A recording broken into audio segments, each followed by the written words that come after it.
ഈശോമിശിഹായ്ക്ക് സ്തുതിയായിരിക്കട്ടെ. പ്രിയ Sunday Shalom പ്രേക്ഷകരെ, നിങ്ങൾക്ക് ഏവർക്കും പിറവി തിരുനാളിൻ്റെയും പുതുവർഷത്തിൻ്റെയും മംഗളങ്ങൾ വളരെ സ്നേഹത്തോടെ നേരുന്നു. ഈശോമിശിഹായുടെ തിരുപ്പിറവിയോടനുബന്ധിച്ച് ഇടയന്മാർക്ക് നൽകപ്പെട്ട സന്ദേശം ലൂക്കാ സുവിശേഷകൻ വർണ്ണിക്കുന്നത് ശ്രദ്ധേയമാണ്. ഇതാ സകല ജനപദങ്ങൾക്കും വേണ്ടിയുള്ള മഹാസന്തോഷത്തിൻ്റെ സദ്വാർത്ത ഞാൻ നിങ്ങളെ അറിയിക്കുന്നു. നിങ്ങൾക്കായി ഒരു രക്ഷകൻ പിറന്നിരിക്കുന്നു, കർത്താവായ ഈശോമിശിഹ. സകല ജനപദങ്ങൾക്കും വേണ്ടിയുള്ള മഹാസന്തോഷത്തിൻ്റെ സദ്വാർത്ത, ഇത് വളരെ പ്രധാനപ്പെട്ടതാണ്. ഏതെങ്കിലും ഒരു വ്യക്തിക്കോ കുറേ പേർക്കോ ഒരു വിഭാഗത്തിനോ ഒന്നുമല്ല, മറിച്ച് സകല ജനപദങ്ങൾക്കും വേണ്ടിയുള്ള മഹാസന്തോഷത്തിൻ്റെ സദ്വാർത്തയാണിത്. കാരണം അവിടുന്ന് ലോകത്തിന് മുഴുവനും രക്ഷകനാണെന്ന സത്യം കൂടി ഇവിടെ അടിവരയിടുന്നുണ്ട്. ഈശോമിശിഹായുടെ ആഗമനവും അവിടുത്തെ രക്ഷയും മഹാസന്തോഷത്തിൻ്റെ ഒരു വാർത്തയാണത്. ആ വാർത്ത സ്വീകരിക്കാനായിട്ട് ഭാഗ്യം കിട്ടുക എന്നതാണ് ഏറ്റവും പ്രധാനപ്പെട്ടത്. അങ്ങനൊരു സദ്വാർത്ത ഹൃദയത്തിൽ സ്വീകരിക്കാൻ, ഈശോയെ നാഥനും രക്ഷകനുമായി സ്വീകരിക്കാൻ ഭാഗ്യം കിട്ടിയവർക്ക് ഭയപ്പെടേണ്ട കാര്യമില്ല. എല്ലാത്തിനെയും അതിജീവിച്ചുകൊണ്ട് സന്തോഷത്തോടെ മുൻപോട്ട് പോകാൻ പറ്റും എന്നതൊരു പ്രധാനപ്പെട്ട ചിന്തയാണ്. ഈശോയെ കണ്ടുമുട്ടിയ വ്യക്തികൾ, ഇടയന്മാർ, അവർ വലിയ സന്തോഷത്തോടെ തിരിച്ചു വന്നു എന്നാണ് വചനം പറയുന്നത്. ശമയോനും ഹന്നയും കർത്താവിനെ, ഉണ്ണിമിശിഹായെ കരങ്ങളിൽ വഹിച്ച് ആനന്ദ നിർവൃതി അടയുന്നുണ്ട്. കർത്താവിൻ്റെ സാന്നിധ്യം അടുത്തറിഞ്ഞ എല്ലാവരും സന്തോഷം കൊണ്ട് നിറയുന്നത് സുവിശേഷത്തിൽ എവിടെയും നമ്മൾ കാണുന്നുണ്ട്. ഈശോമിശിഹായ്ക്ക് ജന്മം കൊടുക്കാൻ ഭാഗ്യം ലഭിച്ച മഹാഭാഗ്യവതിയായ പരിശുദ്ധ കന്യകാമറിയം തൻ്റെ ആത്മസന്തോഷത്തെക്കുറിച്ച് വർണ്ണിക്കുന്നത് ഇങ്ങനെയാണല്ലോ: എൻ്റെ ആത്മാവ് കർത്താവിനെ മഹത്വപ്പെടുത്തുന്നു, എൻ്റെ ചിത്തം എൻ്റെ രക്ഷകനായ ദൈവത്തിൽ ആനന്ദിക്കുന്നു. ഈശോയുടെ പരസ്യജീവിതകാലവുമായി ബന്ധപ്പെട്ട് അവിടുത്തെ കണ്ടുമുട്ടുന്ന ധാരാളം വ്യക്തികൾ, അവിടുത്തെ ശിഷ്യത്വത്തിലേക്ക് കടന്നു വരുന്ന ആദ്യ ശിഷ്യന്മാർ, അവരൊക്കെ കർത്താവിനെ കണ്ടുമുട്ടി അവിടുത്തെ നേരിട്ട് മനസ്സിലാക്കി കഴിഞ്ഞപ്പോൾ യഥാർത്ഥ സന്തോഷത്തിലേക്കും സമാധാനത്തിലേക്കും കടന്നു വരും. കർത്താവിൻ്റെ കരസ്പർശം ലഭിക്കുന്ന വ്യക്തികൾ, കുഷ്ഠരോഗികളും വഴിയരികിലെ അന്ധനും, അവരെല്ലാം കർത്താവിനെ അടുത്തറിയുമ്പോൾ വലിയ സന്തോഷത്തിലേക്ക് പ്രവേശിക്കും. സഖ്യയൂസിൻ്റെ ജീവിതം നല്ലൊരു ഉദാഹരണമാണ്. സഖ്യയൂസ് ദുഃഖിതനും നിരാശനുമായിരുന്നു. പണം ധാരാളമുണ്ടെങ്കിലും അയാൾക്ക് എന്തോ ഒരു വലിയ കുറവ് ജീവിതത്തിൽ അനുഭവപ്പെട്ടിരുന്നു. കർത്താവിനെ കാണാൻ ആഗ്രഹിച്ചു, തേടി പുറപ്പെട്ടു, തീക്ഷ്ണമായി അന്വേഷിച്ചു, കർത്താവിനെ സ്വന്തം ഭവനത്തിൽ സ്വീകരിച്ചു. അയാളുടെ ജീവിതം മുഴുവനും അത് മാറ്റിമറിച്ചു. വലിയ സന്തോഷത്തിലേക്കും സമാധാനത്തിലേക്കും കടന്നുപോയി. ഫ്രാൻസിസ് മാർപ്പാപ്പായുടെ ശ്രദ്ധേയമായ അപ്പസ്തോലിക പ്രബോധനം എവാങ്കലി ഗൗദിയും, അതിൽ മാർപ്പാപ്പ സുവിശേഷത്തിലെ മിശിഹായെ നിങ്ങൾ കണ്ടുമുട്ടിയിട്ടുണ്ടോ എന്നൊരു ചോദ്യം വളരെ തീക്ഷ്ണമായി ഉന്നയിക്കുന്നുണ്ട്. സുവിശേഷത്തിലെ മിശിഹായെ കണ്ടുമുട്ടിയാൽ നിങ്ങളുടെ ജീവിതത്തിലെ ദുഃഖവും നിരാശയും അസ്വസ്ഥതകളും ശൂന്യതയുമെല്ലാം അകന്നു പോകും, നിങ്ങളുടെ ഹൃദയം സന്തോഷം കൊണ്ട് നിറയും എന്ന് മാർപ്പാപ്പ പറഞ്ഞു വെക്കും. ഇങ്ങനെ കർത്താവിനെ കണ്ടുമുട്ടിയതിൻ്റെ അനുഭവം നമുക്ക് വ്യക്തിപരമായിട്ടുണ്ടോ എന്നൊരു ചോദ്യം ഇന്ന് പ്രസക്തമാകുന്നു. തിരുപ്പിറവിയുടെ ആനന്ദത്തിലേക്ക് കടന്നു വരാൻ ക്രിസ്മസ് ആഘോഷങ്ങളുടെ ബാഹ്യമോടികളെല്ലാം കടന്നു പോകുമ്പോൾ എന്തെങ്കിലും നമുക്ക് ബാക്കിയുണ്ടോ? അതാണ് പ്രധാനപ്പെട്ട കാര്യം. ക്രിസ്മസ് എല്ലായിടത്തും വലിയ ആഘോഷമാണ്.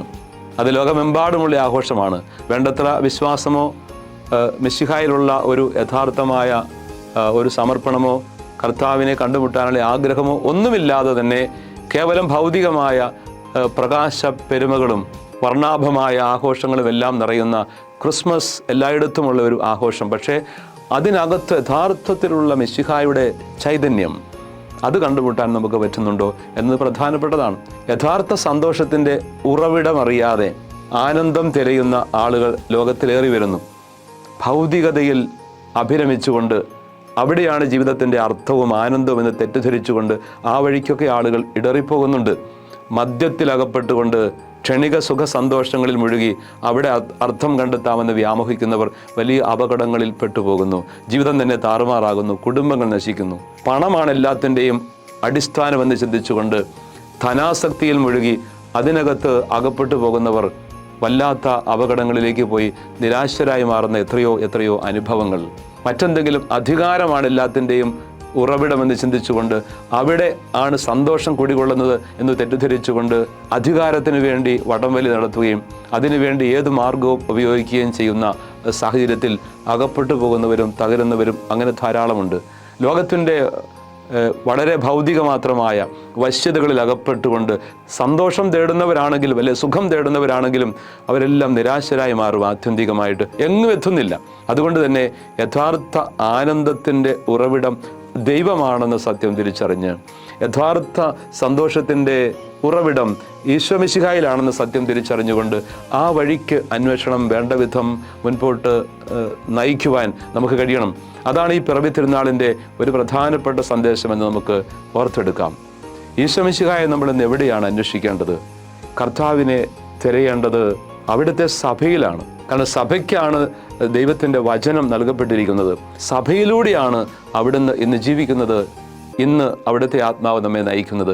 ഈ സഭയിലൂടെ കർത്താവിൻ്റെ വചനം സ്വീകരിക്കുക, വിശുദ്ധ ഗ്രന്ഥത്തിൽ അവിടുത്തെ സ്വരം ശ്രവിക്കുക, വിശുദ്ധ കൂദാശകളിൽ വിശുദ്ധ കുർബാന സർവോപരി അവിടുത്തെ ഏറ്റവും അടുത്ത് അറിഞ്ഞ് കണ്ടുമുട്ടി അനുഭവിക്കുന്ന ഇടമാണ്. അങ്ങനെ കർത്താവിനെ അടുത്തറിഞ്ഞ് കണ്ടുമുട്ടി അനുഭവിക്കുമ്പോൾ യഥാർത്ഥമായ സന്തോഷം നമുക്ക് ലഭിക്കും. ആ സന്തോഷത്തിൻ്റെ ജീവിതമായിരിക്കട്ടെ നമ്മുടേത് എന്നത് ഏറ്റവും പ്രധാനപ്പെട്ടതാണ്. ഇങ്ങനെ സന്തോഷം അനുഭവിക്കുന്നവർ, ഉള്ളിൽ കർത്താവിനെ കണ്ടവർ ചുറ്റുപാടുമൊക്കെ കർത്താവിൻ്റെ മുഖം കാണും. അപ്പം ചെറിയവരിൽ, മറ്റുള്ളവരിൽ, വേദനിക്കുന്നവരിൽ ഒക്കെ കർത്താവിനെ കാണാനുള്ള കാഴ്ച കിട്ടും. ഈശോമിശിഹായെ കണ്ടുമുട്ടാനും കർത്താവിൻ്റെ കണ്ണിലൂടെ മറ്റുള്ളവരെ നോക്കിക്കാണാനും നമുക്ക് സാധിക്കണം.